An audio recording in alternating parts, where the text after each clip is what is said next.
Hola, ¿cómo están? Esperando que se encuentren bien. En esta ocasión quiero presentarles el siguiente tema que está asociado con el autocuidado personal y del equipo de trabajo en contextos de atención de salud. Creo que es importante abordar este tema asociado con obtener claves para una práctica que sea sostenible y humanizada. Mi nombre es Francisco Bustamante, psicólogo, profesor asistente del Departamento de Promoción de la Salud de la Mujer y del Recién Nacido. A modo de introducción, quiero mencionarles que, bueno, en general en los contextos de salud donde se convive diariamente con dolor, pérdida y el sufrimiento humano, considero yo que el autocuidado personal y del equipo de trabajo no es tan solo una práctica secundaria ni opcional, sino más bien es un aspecto esencial para ejercer una atención ética, compasiva y sostenible. Creo yo que quienes nos dedicamos al cuidado de otros, especialmente en ámbitos de alta carga emocional o de alta emocionalidad, como es, por ejemplo, los procesos de duelo, cuidados paliativos, entre otros, estamos expuestos de manera constante a diversas experiencias que nos movilizan intensamente, aspectos afectivos, físicos, psicológicos y comportamentales. Creo que el compromiso con el sufrimiento del otro, si no se gestiona adecuadamente, puede generar diversas situaciones, ¿sí? Que pueden ir desde el desgaste profesional hasta el estrés crónico, desbordes afectivos, incluso hasta la generación del síndrome de burnout o fatiga por compasión. Y en casos más extremos, la posibilidad de desarrollar algún tipo de trastornos del ánimo y o ansiedad. Quiero hacer hincapié en este compromiso asociado con el sufrimiento del otro, ya que puede transformarse en una fuente de desgaste y deterioro emocional si no es acompañado por estrategias sistemáticas y conscientes de cuidado de sí mismo o de uno mismo y de los demás. Ya que esto no solo puede afectar el bienestar de un profesional y personal, sino también la calidad de la atención que reciben nuestros usuarios y usuarias y la calidad del vínculo que tenemos con aquellas personas con las cuales trabajamos.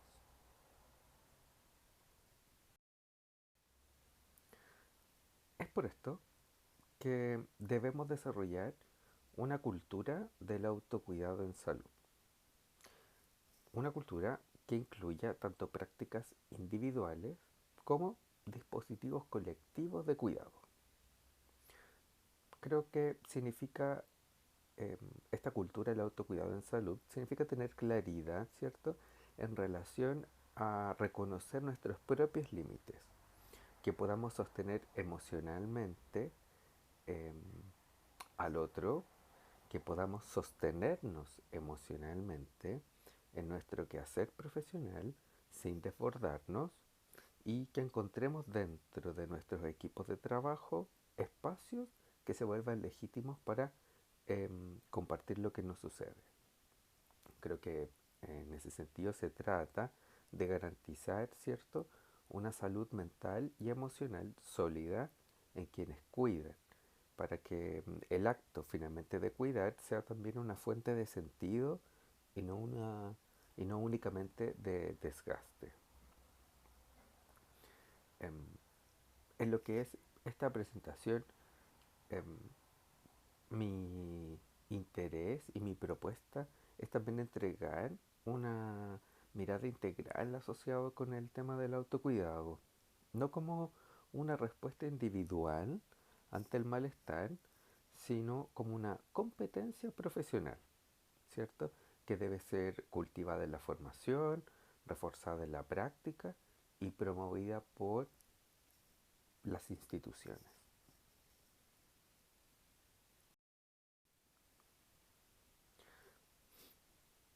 En relación a lo que es el compromiso con el sufrimiento de un otro, bueno, considero que es una de las características em, centrales del trabajo que realizamos en salud, ¿sí?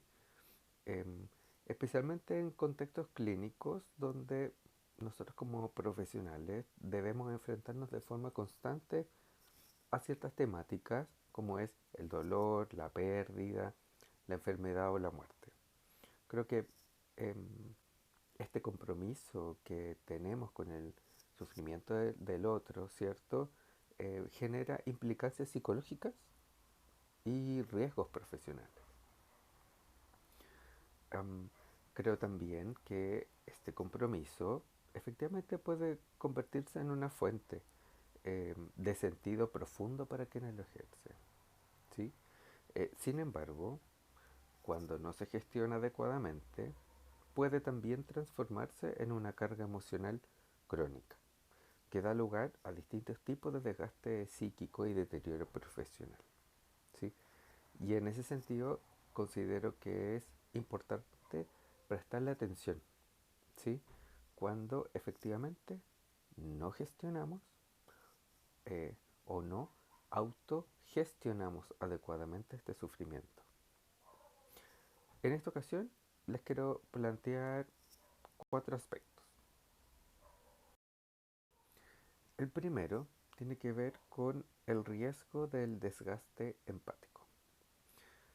La exposición continua a situaciones de sufrimiento puede generar lo que se denomina desgaste empático, es decir, una pérdida progresiva de la capacidad de conectar emocionalmente con nuestros usuarios o usuarias, como una especie de mecanismo de defensa frente al dolor acumulado. Este fenómeno puede ir o suele ir acompañado, ¿cierto?, de sensaciones de impotencia, de desvinculación, pérdida de conexión emocional o irritabilidad. Un segundo aspecto se refiere al estrés crónico y desregulación emocional. La acumulación de demandas emocionales unida a las situaciones que pueden suceder en nuestros lugares de trabajo, como la sobrecarga, ¿cierto? La falta de tiempo, la escasez de recursos o incluso la escasa contención puede derivar a un estado de estrés crónico. A esto sumámosle todas las aristas, ¿cierto?, laborales en las cuales podemos ir identificando, así como también las áreas de nuestras vidas. En este estado se puede manifestar, bueno, este estrés crónico a través de diversos síntomas, ¿cierto? Por ejemplo, dentro de los síntomas físicos podría aparecer una fatiga persistente, insomnio, dolores musculares. Dentro de síntomas psicológicos uno puede identificar ansiedad, irritabilidad, pena, tristeza. Y dentro de los conductuales uno podría identificar, por ejemplo, el aislamiento, conductas evitativas o disminución del rendimiento. Ahí les planteo como, ¿cierto?, algunos ejemplos de estos síntomas.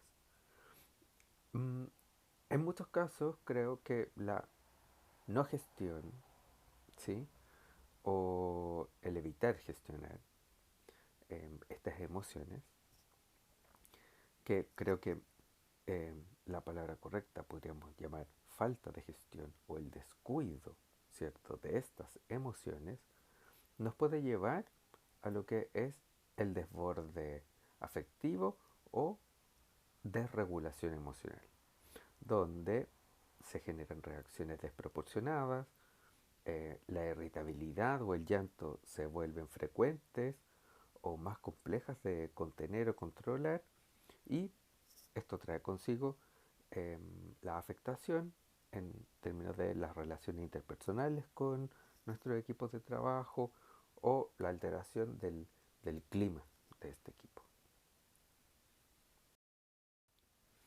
Un tercer aspecto, bueno, es el síndrome de burnout. Síndrome de burnout o síndrome de agotamiento profesional, donde esta es una respuesta prolongada al estrés laboral crónico en contextos emocionalmente demandantes. Este síndrome de burnout se caracteriza por tres dimensiones. La primera es el agotamiento emocional, que es la sensación de no tener más energía para dar. Una segunda característica es la despersonalización, que es la actitud fría hacia nuestros usuarios o usuarias y o hacia las personas con las cuales trabajamos. Y un tercer aspecto es la baja realización personal, y esto se asocia con la percepción de ineficacia, fracaso o sentido de inutilidad. Por último, tengo la fatiga por compasión, ¿sí? Y esta fatiga por compasión es un tipo específico de desgaste, ¿sí? Que afecta a quienes se vinculan empáticamente con personas en situación de dolor o trauma. En nuestro caso, procesos de duelo. Em, a diferencia del burnout, la fatiga por compasión surge del impacto emocional de la conexión empática con el sufrimiento del otro. ¿Ya? Frigley lo menciona como un coste del cuidado, ¿sí? Y él lo describió como una reacción secundaria al estrés y que puede llevar al retraimiento emocional, a la evitación del contacto con nuestros usuarios y usuarias y una marcada disminución del bienestar personal. Si se fijan dentro de estos cuatro aspectos que les menciono, va desde va en una gradiente de menor a mayor. A partir de esto, entonces, creo que em, reconocer estos riesgos no implica abandonar em, el compromiso con el otro, ¿sí? Sino más bien reformularlo, pero desde una ética del cuidado sostenible. Y en ese sentido, considero que em, esta frase, cuidarse para cuidar, eh, lo considero como una em, responsabilidad ética, ¿sí? Eh, esto dado que el bienestar, ¿cierto?, de un profesional es un componente fundamental del acto asistencial, del trabajo con otros que depositan su salud en nuestra responsabilidad. En este marco, el autocuidado no es solo una práctica individual, entonces, sino más bien una responsabilidad individual, institucional y colectiva que protege la salud de los equipos, mejora la calidad del cuidado y sostiene el sentido del trabajo a largo plazo. Es por lo anterior que el desarrollo de estrategias de autocuidado, tanto personales como colectivas, no solo es una necesidad ética y clínica, sino también, tal como se los había mencionado anteriormente, una competencia profesional clave para garantizar una atención sostenida, empática y efectiva. A continuación, les voy a presentar algunos aspectos a considerar para el desarrollo de estrategias de autocuidado.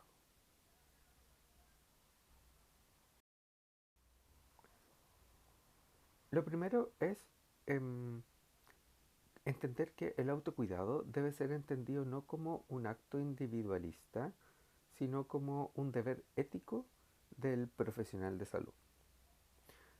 Cuidarse permite sostener una práctica compasiva sin comprometer el equilibrio personal ni la calidad del cuidado ofrecido. Para esto planteo esta frase que dice, para cuidar a otros, primero debo aprender a cuidarme a mí mismo o a mí misma. ¿Sí? Esto implica reconocer nuestras propias emociones, límites y necesidades y ser conscientes de aquello.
Bajo la línea de las estrategias de autocuidado personal, creo que es válido de preguntarse ahora, ¿qué estoy haciendo al respecto? ¿Sí? Para esto presento cuatro dimensiones: lo físico, emocional, mental y relacional, y diversas estrategias prácticas. ¿Sí? Dentro de la dimensión física, bueno, tenemos elementos asociados con el dormir, la alimentación, actividad física, incluso la realización de pausas activas, como por ejemplo, si es que llevo mucho tiempo sentado, bueno, pararme, caminar 5 o 10 minutitos y volver, por ejemplo. Em, Dentro de lo emocional, bueno, permitirse momentos de vulnerabilidad, expresar esos sentimientos, sensaciones o emociones, y también hacerlo con personas con las cuales tenga confianza. Dentro de lo mental, también yo podría practicar técnicas de relajación o de mindfulness, o también el desarrollo de hobbies. Y por último, dentro de lo relacional, bueno, prestarle atención a los vínculos afectivos que tengo, siempre estar atento al desarrollo de redes de apoyo, así como también buscar espacios de recreación em, y encuentro.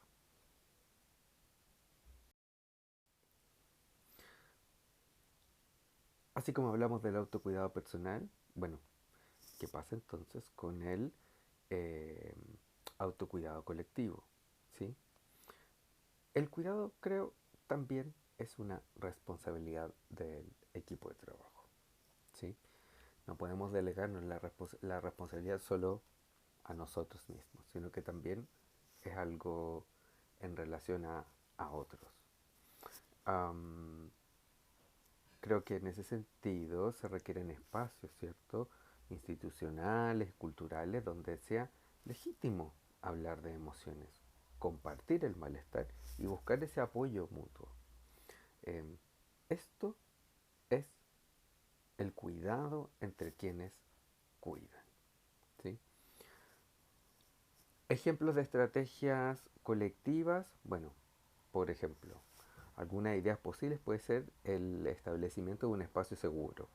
A eso me refiero con generar un espacio para poder conversar sobre experiencias que pueden ser de alta emocionalidad. Un espacio que permita contener y ser contenido. Otra idea posible es, bueno, el acompañamiento profesional frente a estas situaciones de alta emocionalidad, em, la elaboración de rituales de cierre, es decir, una realización de pequeños gestos de despedida y o reconocimiento ante una pérdida, eh, a propósito de nuestro contexto de duelo, um, y también establecer una cultura del permiso emocional. Ya a esto me refiero con validar emocionalmente a las personas con las que trabajamos y que comencemos a naturalizar la solicitud de ayuda.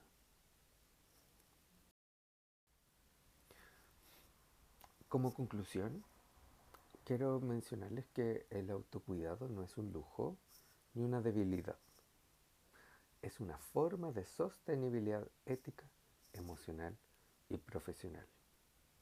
Creo que ser profesionales capaces de reconocer y gestionar nuestro mundo interno, así como también promover equipos que se cuiden mutuamente, es parte integral de una atención en salud verdaderamente humanizada.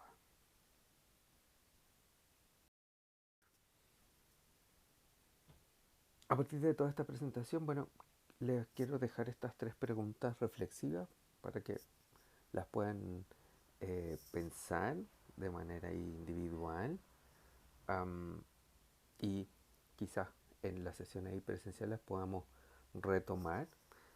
Es, por un lado, preguntarse, ¿tu equipo de trabajo se cuida emocionalmente? Si es así, ¿de qué manera se cuida emocionalmente tu equipo de trabajo? Y por último, ¿qué estrategias personales y colectivas están presentes para gestionar el efecto de los procesos de duelo frente a esta exposición al sufrimiento ajeno. ¿Sí? Em, Me queda en esta pregunta inicial de si se cuida o no tu equipo de trabajo. Creo que desde ahí es donde eh, comienza allá a desarrollarse esta reflexión en torno a lo que es el autocuidado. Les dejo ahí eh, algo de bibliografía complementaria para que la puedan revisar. Muchas gracias, que estén bien.